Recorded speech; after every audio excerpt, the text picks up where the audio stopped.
పౌలు గారు చేసినటువంటి ప్రార్థనలో 10 అంశాలు మనకు కనిపిస్తూ ఉంటాయి. మొట్టమొదటిగా ఆయన దేని గురించి ప్రార్థన చేశాడంటే, తన సంఘ బిడ్డలైన వారు కానీ, దేవుని నమ్మినటువంటి వారు కానీ, దేవుని బిడ్డలైనటువంటి వారు కానీ మొట్టమొదటిగా సంపూర్ణ జ్ఞానము కలిగి ఉండాలని దేవుని నార్మల్గా ప్రార్థన చేయట్లేదంట. ఎలా ప్రార్థన చేస్తున్నాడో బ్రతిమాలుకుంటున్నాడంట. హల్లెలూయా. ఏం చేస్తున్నాడమ్మా చెప్పాలి? ఏం చేస్తున్నాడో బ్రతిమాలుకుంటున్నాడంట. ఏం కావాలని?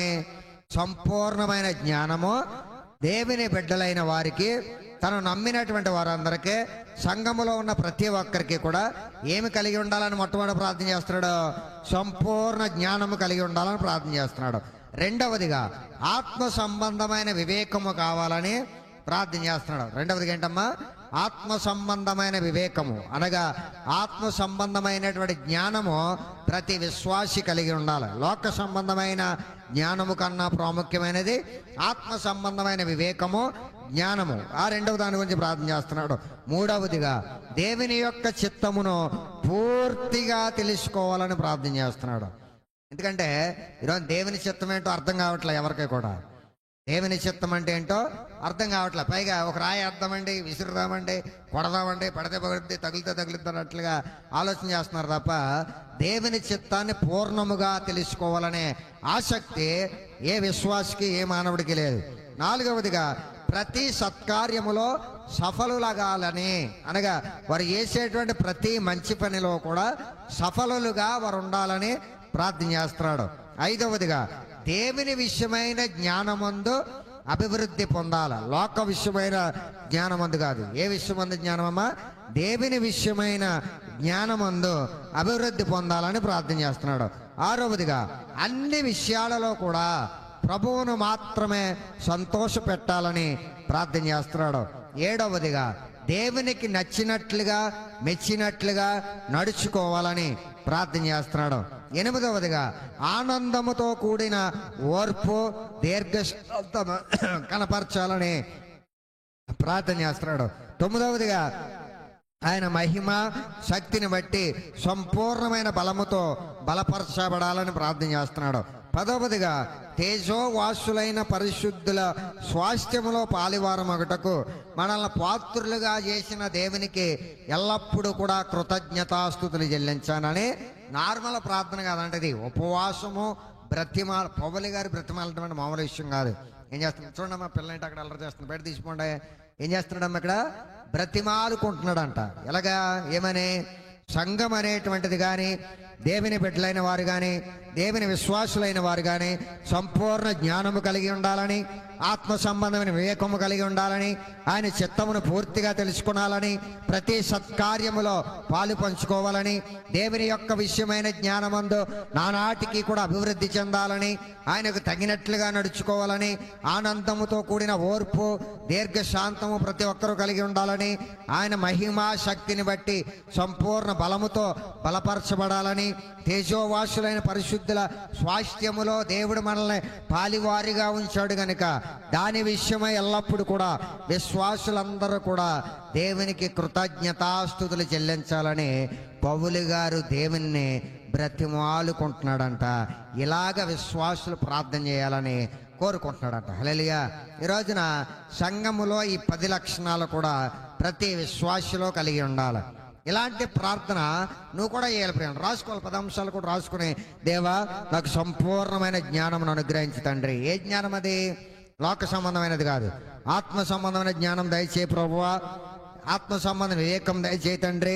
నీ చిత్తాన్ని పూర్తిగా తెలుసుకునేటువంటి భాగ్యము నాకు అనుగ్రహించినైనా, ప్రతి సత్కార్యములో సఫలమవ్వడానికి నాకు శక్తిని, బలాన్ని అనుగ్రహించి ప్రభువా.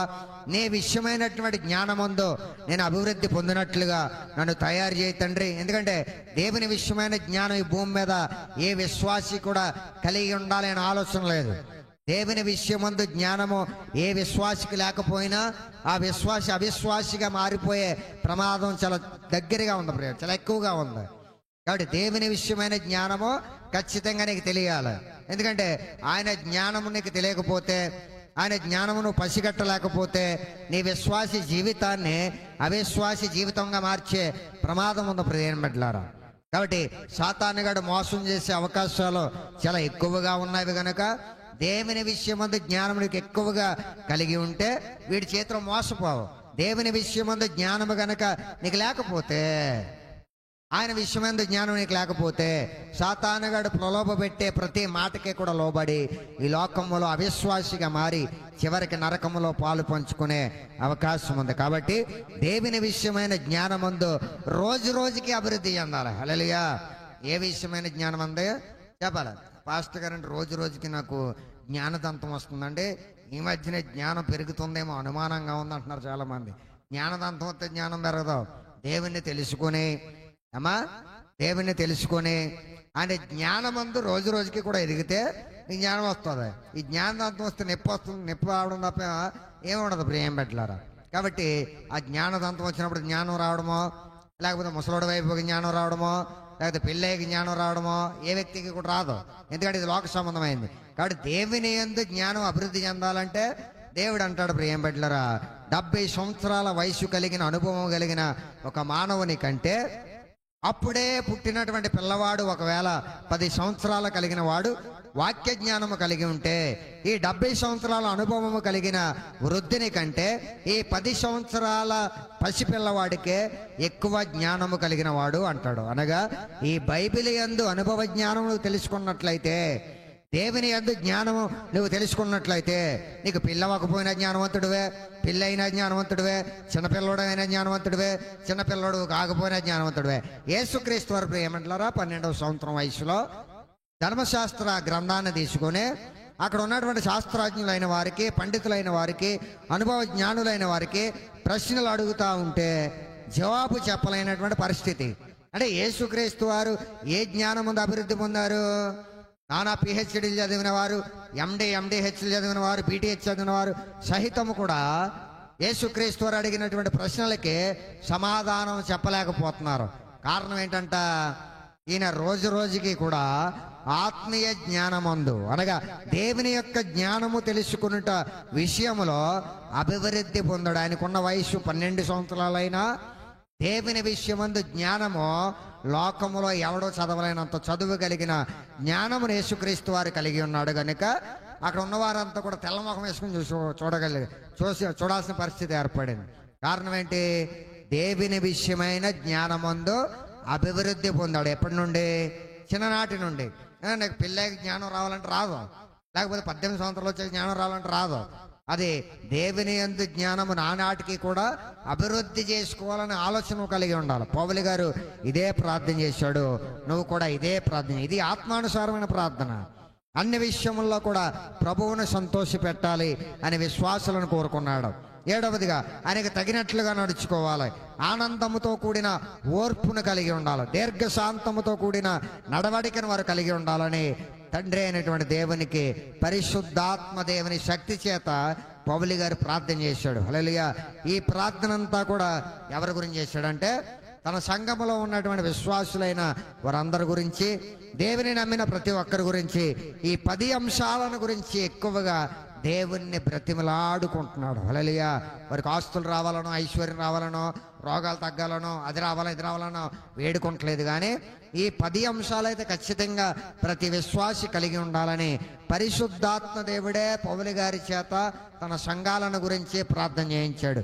ఈరోజు నువ్వు కూడా ఇది 10 అంశాలను గురించి మాత్రం ఖచ్చితంగా ప్రార్థన చేయాలి. ఎందుకంటే ఈ నీ ఆత్మీయ జీవితాన్ని బలపరిచేవి, దేవుని రాజ్యానికి తీసుకెళ్లేవి, నీ విశ్వాసాన్ని బలపరిచేవి, అవిశ్వాసిగా మారకుండా చేసేవి, ఇవన్నీ కూడా. కాబట్టి ఆత్మ కలిగినటువంటి ప్రార్థన ఇదే విధముగా ఉంటుంది. కాబట్టి ఈ 10 అంశాలు మరలా చెప్తాను, ఒకసారి రాసుకోండమ్మా. మొట్టమొదటిగా పౌలు గారు చేసిన ప్రార్థనలో తండ్రి అయిన దేవునికి ఎలాంటి ప్రార్థన చేస్తున్నాడంటే, మొట్టమొదటిగా సంపూర్ణమైన జ్ఞానము కలిగి ఉండాలని చేస్తున్నాడు. 2వదిగా ఆత్మ సంబంధమైన వివేకము కలిగి ఉండాలని ప్రార్థన చేస్తున్నాడు.